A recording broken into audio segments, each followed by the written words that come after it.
Tenemos ahora la primera parte del tutorial de Hasp.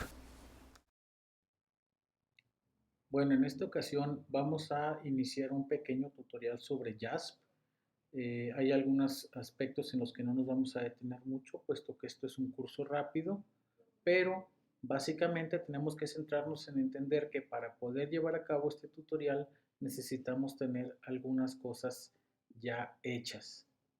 Entre estas cosas está, por ejemplo, tener ya objetivos planteados, preguntas de investigación, operacionalización de sus variables, pero básicamente el insumo principal para trabajar con HASP es ya tener un diccionario de variables.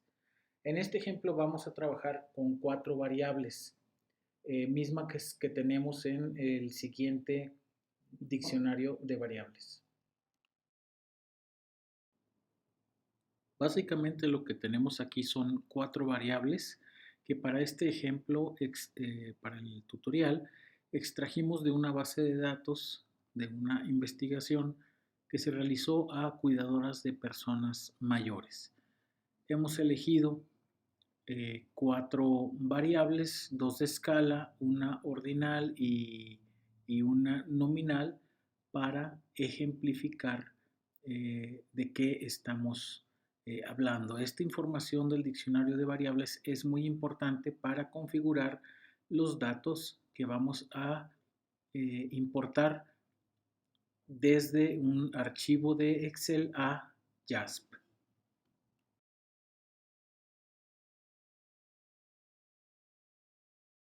Para preparar los datos vamos a capturar en una hoja de cálculo de Excel. En realidad se puede capturar en cualquier bloc de notas o en cualquier hoja de cálculo. En este caso vamos a utilizar el Excel por ser, digamos, una opción bastante conocida, ¿no? Entonces, primera regla para la captura, ¿verdad? En la primera fila siempre habremos de poner los nombres de las variables. Hay que recordar en nuestro diccionario de variables que la segunda columna corresponde a eh, justamente los nombres cortos de las variables, son los que utilizaremos para la primera fila. Entonces, en nuestro ejemplo, recordemos que tenemos 4 variables: P3, P4, P5 y P26.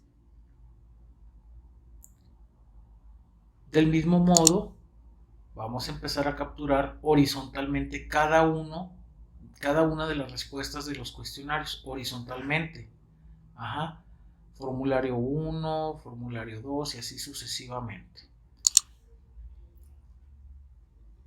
Vamos a hacer de cuenta que ya pasó mucho tiempo y que ya capturé todos los datos, ¿no? Entonces lo tenemos de esta manera. P3 corresponde a la edad, ¿verdad? Entonces lo tenemos aquí. P4 corresponde al estado civil y lo que estoy capturando son solamente números. P5 también corresponde a una cantidad. P5, recuerden que es, en este ejemplo, la cantidad de personas que dependen de la cuidadora. Y P26 es una variable ordinal y para todos estos datos solamente capturamos los números, ¿verdad? El software, cualquier software estadístico comprende todos estos datos, sabiendo, bueno, a qué corresponde cada etiqueta.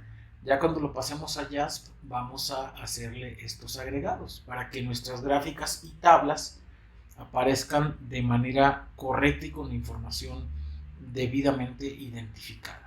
Entonces, hemos terminado ya de capturar nuestra base de datos y ahora vamos a guardarla. La vamos a guardar como un archivo de Excel primero, que nos vaya quedando como un respaldo. Este no es el archivo que utilizaremos en JASP, puesto que JASP utiliza 3 formatos para importar archivos. CSV, que significa valores separados por coma,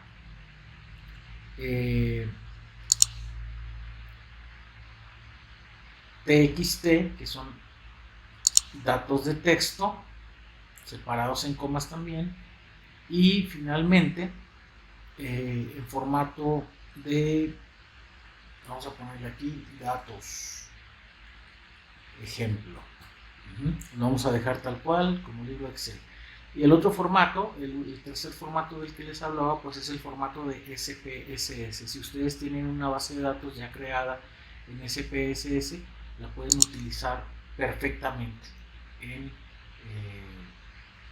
JASP. Entonces, ya tenemos nuestros datos guardados. Ahora este paso es muy importante. Tenemos que convertir estos datos a uno de los tres formatos que acabo de mencionar. Lo vamos a convertir a un formato de CSV, es decir, datos separados por comas. Bueno, para convertir estos datos en CSV, lo único que hacemos es irnos acá otra vez a la opción archivo y hacemos clic en la opción guardar como. En esta parte lo que hacemos es irnos acá a examinar. Nos abre la ventana de búsqueda de la carpeta que necesitamos. Entonces nos vamos acá abajo a Home.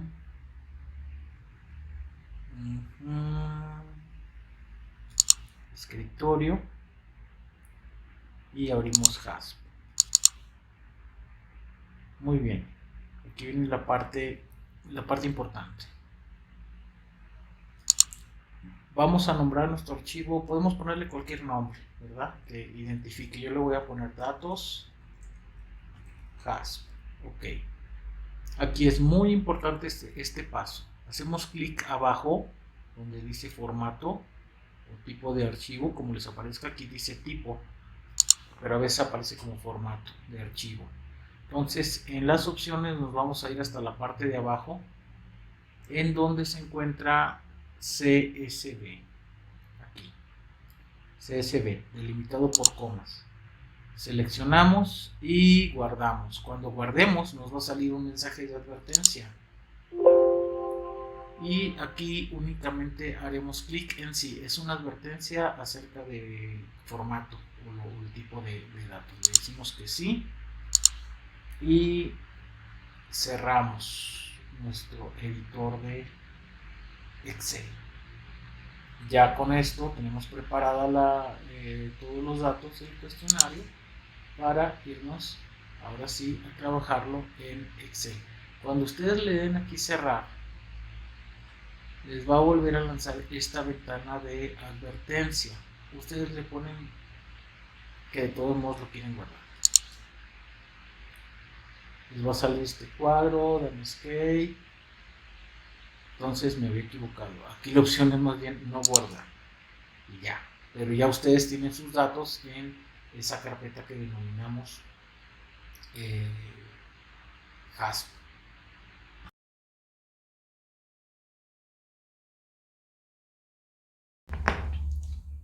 Bueno, pues vamos a comenzar con el JASP. Estamos partiendo de que ustedes ya lo tienen instalado en sus equipos de acuerdo a las instrucciones dadas en las notas. Entonces, si se fijan aquí abajo en mi barra, yo ya lo tengo aquí agregado.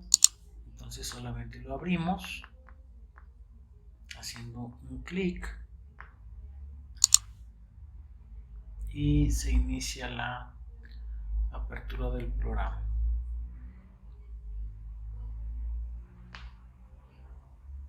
Lo que haremos para empezar a trabajar es hacer clic en este botón que tiene tres rayitas azules y esto nos despliega algunas opciones para poder trabajar con esto.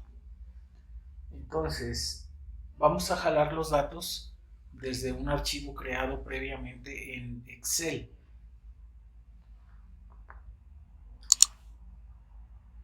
Open y luego en Computer y luego en Browse, que significa examinar o buscar. Esta parte pues es bastante sencilla, ¿verdad? Aquí yo ya tengo ubicada una carpeta en donde está mi archivo de datos que guardé previamente. Entonces le doy un doble clic y el proceso para guardar los datos en JASP es bastante rápido. Si se fijan, pues este es el mismo formato que se utilizó para guardar los datos en el Excel. Tenemos cuatro variables. Habíamos indicado que eran dos de tipo escala, una nominal y una ordinal. Entonces, la variable P3 o pregunta 3 es de nivel de escala. Estos iconitos que vienen a la izquierda del nombre son para definir justamente estos niveles de medición. Entonces, esta es de escala. Esta está bien tal como está. La variable P4, que corresponde a una variable nominal, que es el estado civil, es de este tipo. Entonces el programa identifica previamente de qué nivel de escala son, pero tenemos que corregir o que revisar que efectivamente sean de ese nivel de escala. La variable P5 pregunta por el número de dependientes, entonces la marcó como una variable de escala, es correcta esta escala. Y por último, la variable P26 tiene configurado previamente el nivel ordinal. Si se fijan, los iconitos son diferentes, ¿verdad? Aquí los identifica así. Entonces lo vamos a dejar de esta manera. Bueno, ya la última parte para poder, digamos, tener preparados los datos y ya hacer por fin nuestro análisis descriptivo de la información. Vamos a hacerle un arreglo a estas variables. Si yo me pusiera a hacer tablas y gráficas así como están, pues no tendrían mucho sentido, puesto que, por ejemplo, una tabla de frecuencias me sacaría las frecuencias de los números, no de las etiquetas. Entonces, en este punto, pues tenemos que saber exactamente qué significa el 1, el 2, el 3, todas, ¿verdad? Y aquí hay una primera regla de oro. Lo que son las variables de escala no llevan etiquetas. Las variables nominales y ordinales, por el contrario, sí llevan etiquetas. Aquí ya tenemos configurados nuestros niveles de medición, ¿verdad? Tenemos dos variables de escala, ¿verdad? Tenemos estas dos reglitas, quiere decir que estas dos variables son de escala. Esta es nominal por el tipo de icono, así lo identificamos, y este es ordinal. Entonces, en esta variable P4 y P26 vamos a tener que configurar en lo que son las etiquetas de valor. Pero, ¿de dónde voy a sacar esas etiquetas de valor? Pues para eso vamos a utilizar lo que es nuestro diccionario de variables. Entonces nos vamos primeramente a la P4. Fíjense en esto. Aquí por default no nos va a dejar cometer errores el programa. Si estoy en una variable de escala y paso el cursor por aquí, no pasa nada, fíjense, está el puntero nada más. Si estoy acá, al contrario, en una variable, por ejemplo, nominal u ordinal, se pone la manita, ¿verdad? Como si fuera un hipervínculo. Entonces aquí hacemos doble clic y nos abre este pequeño formulario. Primero con las opciones de respuesta de este lado, con los valores, y acá de este lado para que editemos las etiquetas, que es lo que nos va a aparecer, lo que nos aparece. Aquí podemos identificar que tenemos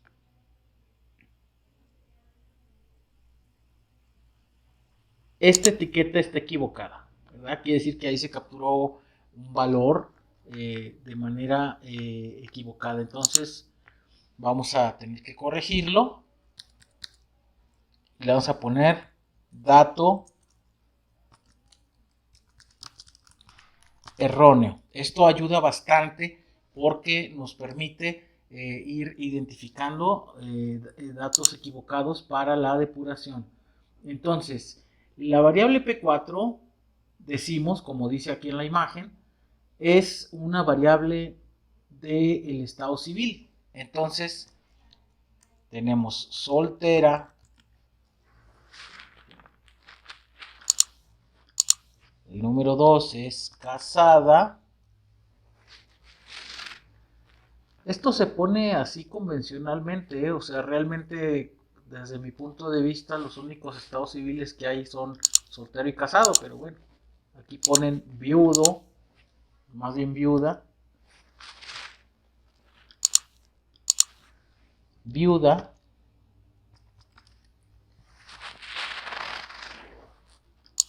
divorciada, más bien divorciada viene siendo soltera, pero bueno, es divorciada. Y finalmente unión libre. Fíjense que, bueno, aquí en la imagen se ve que configuramos una etiqueta para los valores perdidos o no respondió. No tenemos valores aquí para eso porque no fueron capturados, porque no tenemos valores perdidos en ese sentido. Entonces, nos vamos otra vez al nombre, damos doble clic otra vez y bueno, ya desde el principio se fue viendo cómo iban cambiando estos valores. Ah, caray, no se me cambió la de... A ver, déjenme corregir. No se me cambió la de unión libre.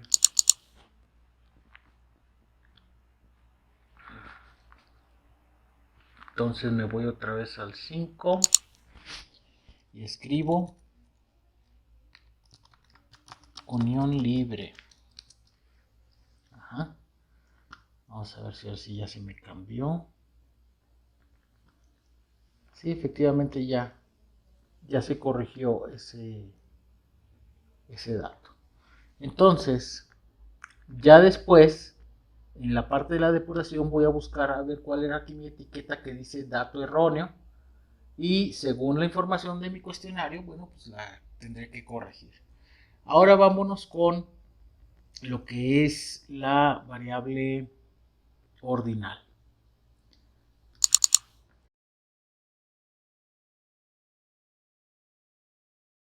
Esta variable ordinal tiene cinco valores. 5 valores y estos valores se asignan de acuerdo a lo más deseable dentro de esta pequeña escala. En esta lógica tenemos que el 1 es el muy frecuente.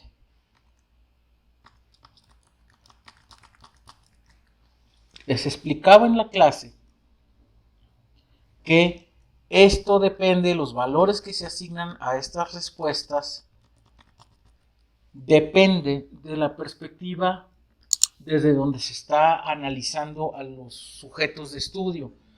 Estas respuestas, muy frecuentemente, la pregunta es, como dice aquí, que si ha considerado alguna vez abandonar la actividad de cuidar. Entonces, el muy frecuentemente es la variable, es el valor, perdón, menos deseable desde el punto de vista de las personas mayores. Ajá. Entonces, si lo vemos desde el punto de vista de las cuidadoras, pues sería lo más deseable. Eso querría decir que las cuidadoras están, digamos,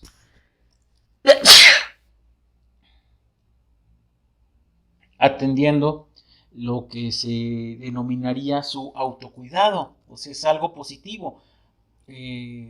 Por supuesto que ha pensado muchas veces en dejar el cuidado, pero significaría que habría que encontrar otros arreglos familiares que permitieran no, ahora sí que descuidar la atención que se le tiene que dar a la persona mayor que están cuidando, o al enfermo, o al niño.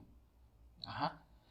Entonces, desde ese punto de vista, pues sería algo muy positivo. Entonces, depende de la teoría, depende desde el punto de vista del que se esté observando a los sujetos de estudio. Ajá. Entonces, de ello depende qué respuesta vamos a ir colocando para cada uno de estos casos. Entonces, no hay más valores, ¿verdad? Estos son los que corresponden a la escala. En este caso, pues se pone muy frecuentemente como el valor menos deseable y como el nunca como el más deseado. Dependiendo del uso que se le dé a esta variable, estas etiquetas pueden cambiar. Repito, en este caso, si analizamos la situación desde el punto de vista de la cuidadora, tendríamos que invertir las etiquetas numéricas y el muy frecuente se volvería 5, el frecuentemente se volvería 4, algunas veces se queda en su lugar, el poco frecuente se volvería un 2 y el nunca lo he pensado se volvería un 1. Ajá. Moralmente podríamos pensar, bueno, es una cuidadora que es abnegada y dedicada, pues sí, pero eso es retórica, ¿verdad? Estamos haciendo a un lado la verdadera sobrecarga que implica el tener que cuidar a una persona mayor. Eso no excluye tampoco, no excluye definitivamente que por algo se llama sobrecarga, ¿no? O sea, de todos modos hay cansancio, de todos modos hay recursos que son necesarios para llevar la actividad, entonces depende de todo eso y tenemos que estar, digamos que, abiertos y conscientes de este tipo de problemáticas de estudio que nos van a llevar a considerar los valores de una variable de una manera o de otra. Entonces, con esto tenemos ya ahora sí configurada nuestra base de datos para poder empezar con la parte del análisis.